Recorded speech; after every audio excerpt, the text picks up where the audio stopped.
In this segment, I want to take about 5 minutes to talk about the cultural concept of honor and shame in the first century. It really drove society. If today we think about what drives society, it's very often the success of the individual.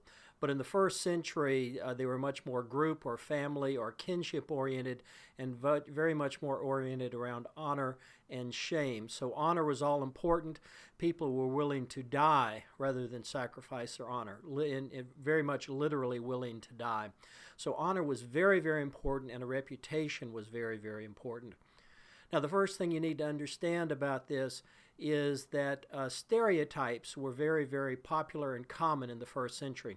So, in other words, if someone knew who your father was and knew what city you came from, then they very much believed they knew everything they needed to know about you, because the son was expected to have all the characteristics of the father, and where you came from determined who you were. So think about when they talk about Jesus and they say nothing good ever came out of Nazareth. They're engaging in some very common first century stereotypes. So you can see that you were born with a certain kind of honor. You inherit it from your father. Whatever kind of honor he had, you did. And you spent your whole life defending that honor and trying to add to it by gaining acquired honor. And your public reputation was really not so much who you actually were, but who people thought you were. So even if you had some honor, if you did not defend it successfully, you lost honor, you lost status in the public eye, and you became less than you were. Think about this in the example of Jesus, where during the crucifixion he loses honor in the public eye, and the public turns against him and actually wants a convicted robber, terrorist in Barabbas instead of Jesus.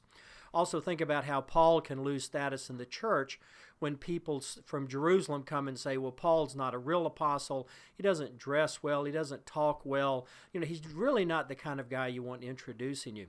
So it's very, very important that you maintain a good public reputation. We see the same thing today. Think back at the election with Barack Obama and the challenges he had with Reverend Wright. So it became, even though Reverend Wright was his pastor, was a friend, when Reverend Wright was saying things that did not help Barack Obama's public image, Barack Obama had to go to him and say, please, stop saying these things about me, or I'm going to have to disassociate myself from you. So it's very important to defend your honor in public. We see this all through the Gospels, where they come up and they have like an honor challenge for Jesus. All the questions that they ask Jesus, notice that they start off by saying something like, good teacher. And if Jesus lets them assign him the title of good teacher, then he's expected to be a good teacher and to be able to answer questions. They ask Jesus a question, and if he can't answer that question, then Jesus has publicly lost honor, publicly lost status. Now, typically in the Gospels, what we see is Jesus turns that around and actually asks the questioners a question they can't answer, so they lose status. But we see this working out in Corinthians and some of the other letters of Paul, where Paul is obviously being challenged. They're challenging his authority. Notice how often Paul starts a letter with Paul, an apostle. Now that title is more than just something that Paul starts with. It's an honor claim. He's saying, I have the status, power, and authority of being an apostle, and when he's defending his apostleship, he's defending his own honor and status. So Paul is saying that you've heard these bad things about me, I have to defend myself. Think about when Paul starts bragging too. Bragging was an essential part of this whole honor-shame process. So you claimed honor by bragging.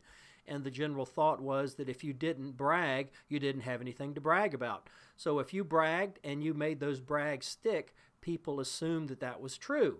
Regardless of whether it was, they assumed it was true, and you got credit for that bragging or whatever.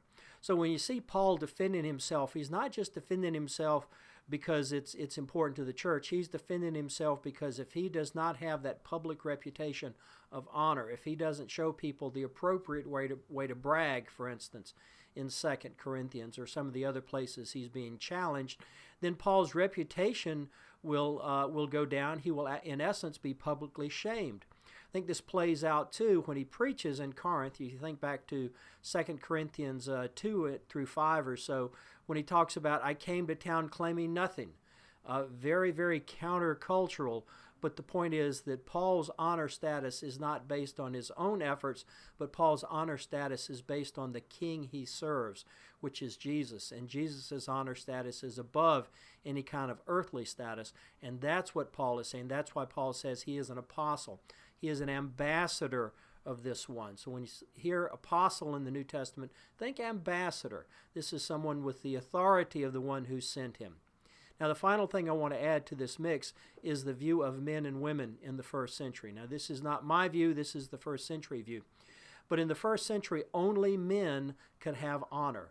And they could gain honor or lose honor. Now, unfortunately, women could only lose honor. Women could only be a source of shame in the first century. And if we think back or kind of use the Muslim idea of women dressing and being restricted in their actions, very much a part of first century society.